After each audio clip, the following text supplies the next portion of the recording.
क्या बात है, तुम खुश नहीं लग रहे? नहीं यार, ऐसी कोई बात नहीं है, बस ऐसे ही। अजीब सा लग रहा होगा ना कि इतने दिनों बाद घर जा रहे हैं। तबीयत मेरी कुछ बोझल सी हुई है। घर जाओगे, फ्रेश हो जाओगे, तबीयत सेट हो जाएगी। चलें? चलो। बेटा मेरी समझ में नहीं आ रहा, तुम खामखा में जिद क्यों कर रही हो?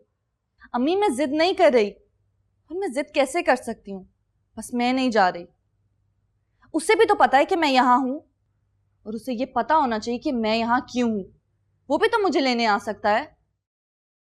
देखो बेटा, प्यार मोहब्बत के रिश्तों में अना और जिद नहीं होती, ये एक दीमक की तरह होती है, और अना की दीमक रिश्तों को अंदर ही अंदर से खोखला कर देती है। बेहतर होगा कि तुम अपनी अना और जिद को एक तरफ रख के खुद चली जाओ। अम्मी मैं किसी अना की खातिर ऐसा नहीं कर रही, मैं नहीं जाऊंगी वहां, मेरा दिल नहीं मान रहा। वैसे भी वो लोग अच्छे नहीं हैं, मेरे साथ वहां इतनी बदसलूकियां हुई हैं कि मेरा दिल उस रास्ते पर कदम उठाने को नहीं करता, और आप मुझे वहां जाने का कह रही हैं। देखो बेटा, तुम्हारा सबसे बड़ा रिश्ता अहमर के साथ है, और उसने तो कुछ नहीं किया ना, तो फिर तुम्हें खुद चले जाना चाहिए। अहमर के लिए अम्मी, उसको भी तो पूछना चाहिए कि मैं वहां क्यों नहीं हूं। और अगर उसके दिमाग में ये बात आ गई कि तुम उसे बिना बताए घर से चली आई हो, तो क्या कुछ वो नहीं सोचेगा? आपने जब कहा मैं आपके कहने पे चली गई। याद है पिछली बार धक्के दे के घर से निकाला था, मैं फिर भी चली गई। हर बात की एक लिमिट होती है। मैंने सब सहा अम्मी, उनकी मार, उनका जुल्म, हर चीज, लेकिन अब और बर्दाश्त नहीं है मुझ में। मैं टूट गई हूँ अम्मी।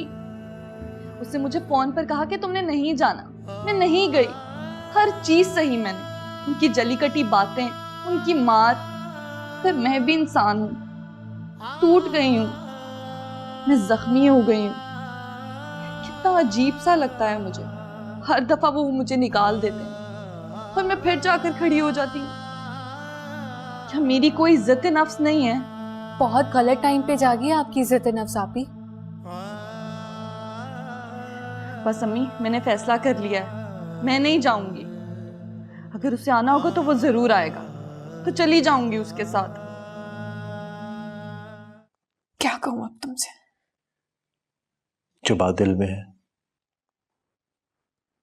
कहने को तो बहुत कुछ है दिल में, सुन पाओगे?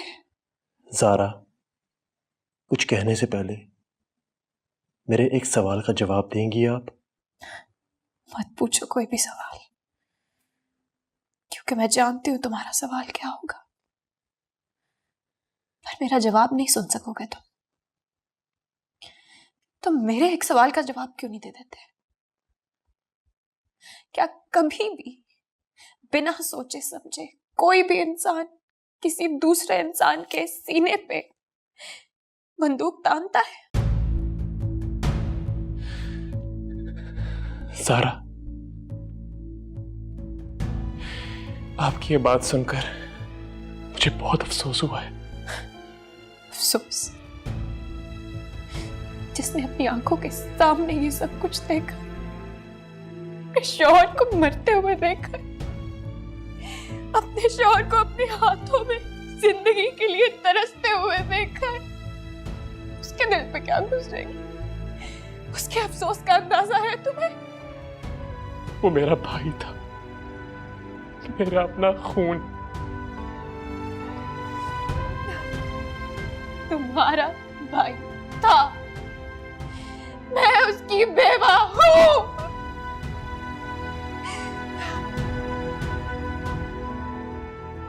बहुत फर्क है दोनों चीजों में। महसूस होता है तुम्हें क्या? तुम क्या मुझे जानती नहीं हो? मैंने तो उसे आज तक कभी ऊंची आवाज में डांटा तक नहीं, क्योंकि मुझे उससे प्यार था, बहुत प्यार। प्यार? उससे प्यार था या उसकी प्रॉपर्टी से प्यार था? ज़ारा, ज़बान संभाल के बात करो, तुम अपनी हद पार कर रही हो। You don't need to shout, okay? और यहाँ पे आए क्या हो तुम करने के लिए? मेरे जख्मों पे नमक छिड़कने के लिए आए हो? जब मैं तुमसे मिलने के लिए नहीं आई थी तो तुम्हें समझ जाना चाहिए था कि मैं अपने शौहर के कातिल की शक्ल तक नहीं देखना चाहती।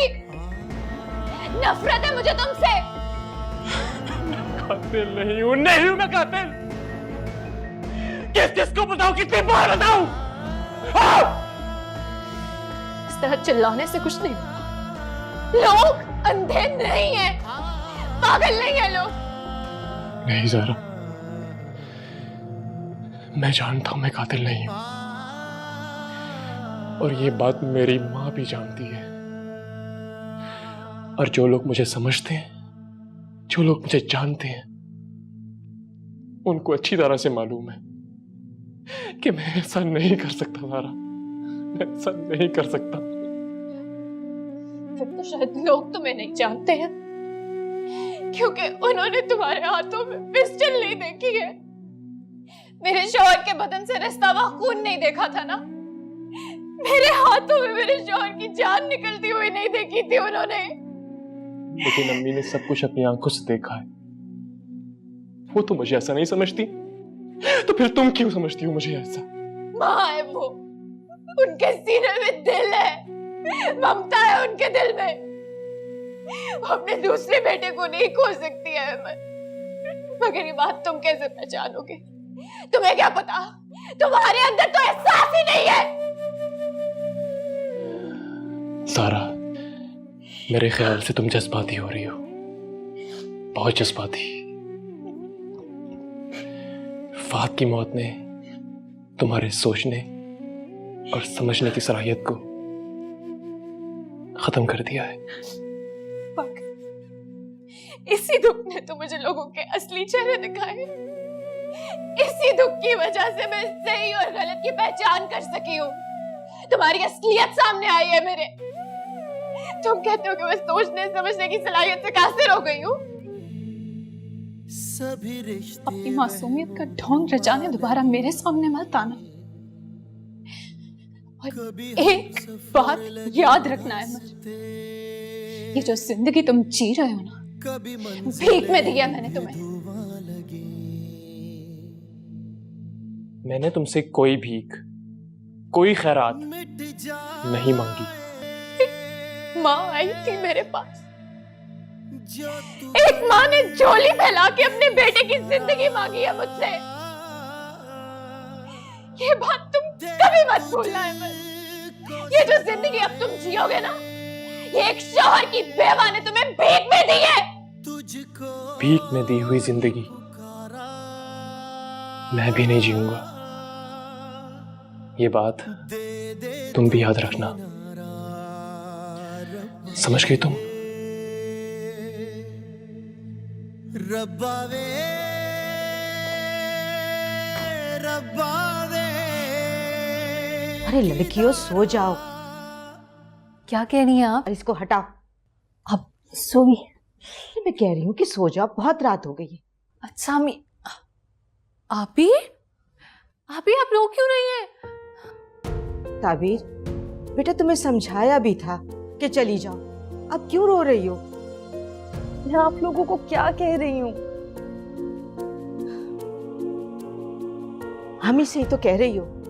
ये रो रो के तुम अपने आप को रोग लगा रही हो। क्या हमें तकलीफ नहीं होगी, दुख नहीं होगा? ना ले मेरा दुख, मैंने आप लोगों से कहा है। आप कैसी बातें कर रही हैं? अम्मी ने आपको समझाया तो था कि आप वापस चली जाए। कैसे चली जाऊं वापस? कितनी बुरी तरह जलील करके उन्होंने मुझे निकाला है, एक बार नहीं कई बार। और अम्मी हमेशा आपके कहने पे मैं चली जाती थी। और कितना जलील कराएंगे अम्मी? वो नहीं आ सकता था क्या? जब मैं घर नहीं थी तो फोन कर लेता, फोन करके बुलाता तो मैं चली जाती ना। थोड़ी सी इज्जत नफ्स तो रहने दे। तुम अपनी इज्जत नफ्स के चक्कर में हमारी रही सही इज्जत को क्यों खाक में मिला रही हो? अरे मेरा नहीं, कुछ तो अपनी बहन का ख्याल कर लो। इसका रिश्ता होना है। एक बहन अपना घर नहीं बसाएगी तो इसको कौन लेने आएगा? अगर मेरा वजूद इतना ही बुरा लग रहा है तो कल ही किसी हॉस्टल चली जाऊंगी। वाह, अब एक यही तमाशा रह गया दुनिया को दिखाने के लिए। तो फिर मर जाऊं, मर जाती हूँ, फिर सब खुश हो जाएंगे। आप ही क्या हो गया आपको? कैसी बातें कर रही हैं आप? और आपने आज तक अम्मी से ऊंची आवाज में बात तक नहीं की, तो आज क्या हो गया है? आज मेरा कहना ना मानकर तुमने वो गलती की है कि तुम सारी जिंदगी पछताओगी। अम्मी मुझे तो लगता है शादी के लिए आपका कहा मान के मैंने जिंदगी भर का पछतावा मोल लिया है। कैसी गुस्ताख हो गई हो तुम। बदजुबानी पे उतर आई हो? अम्मी मैं कोई बदजुबानी नहीं कर रही, मैं तो सिर्फ ये कहना चाह रही हूँ आपका हुक्म मैंने दिल पर पत्थर रख के कबूल किया था और वहाँ इतना कुछ मैंने बर्दाश्त आपके लिए किया था। मैं भी इंसान हूँ, आप ही की बेटी हूँ, आपको मेरे जज्बात की कोई फिक्र नहीं है। आप ही बस कर दे आप। नहीं नहीं, बोलने दो इसे। इसकी दिल की बात इसकी जुबान पर आने दो। मैं भी तो देखो ये अपनी माँ को क्या समझती है। अरे आज तक जो कुछ भी किया तुम्हारी भलाई के लिए ही किया है। मुझे क्या लालच था? आज मरी, कल दूसरा दिन है। अम्मी आप कैसी बातें कर रही हैं? प्लीज आप दोनों बहस करना बंद करें। और आप ही, हम आपको कल ही घर वापस छोड़ कर आएंगे। नहीं जाना मुझे वहाँ। अगर किसी ने दोबारा इस बारे में बात की तो मैं चुपचाप यहाँ से चली जाऊंगी। हाँ, और ये बदनामी का दाग हमारे लिए छोड़ जाना। अरे जीते जी मारने से तो बेहतर है कि हमें एक ही दफा मार दो। अम्मी प्लीज बस कर दे, मैं खुद आप ही को समझाती हूँ। मैं ही मर जाती हूँ, आप लोग के सारे मसले ही हल हो जाएंगे। अरे मैं चली जाती हूँ, समझाओ इसको। मरने की बातें करना बहुत आसान है, असल चीज है दुनिया की आंखों में आंखें डालकर जीना।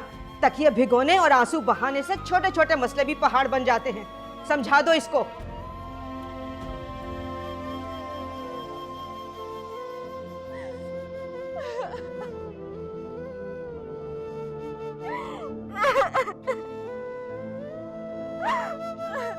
आप भी प्लीज संभाले अपने आप को। आप देखिएगा अगर भाई आपको लेने आ जाएंगे सुबह। मुझे किसी की परवाह नहीं है, कोई आए या ना आए। एक बात तो अच्छी तरह समझ गई हूँ मैं कि अगर मुझे जीना है तो अपनी जिंदगी का बोझ अपने ही कंधों पर उठाना पड़ेगा। यहाँ कोई किसी का सहारा नहीं बनता, कोई किसी का बोझ नहीं उठाता। आप ही प्लीज आप ऐसा ना सोचे, हम सब आपके साथ हैं। और अम्मी का तो आपको पता ही है ना। प्लीज आप चुप हो जाए। आप ही, किसी को परवाह नहीं है। आप ही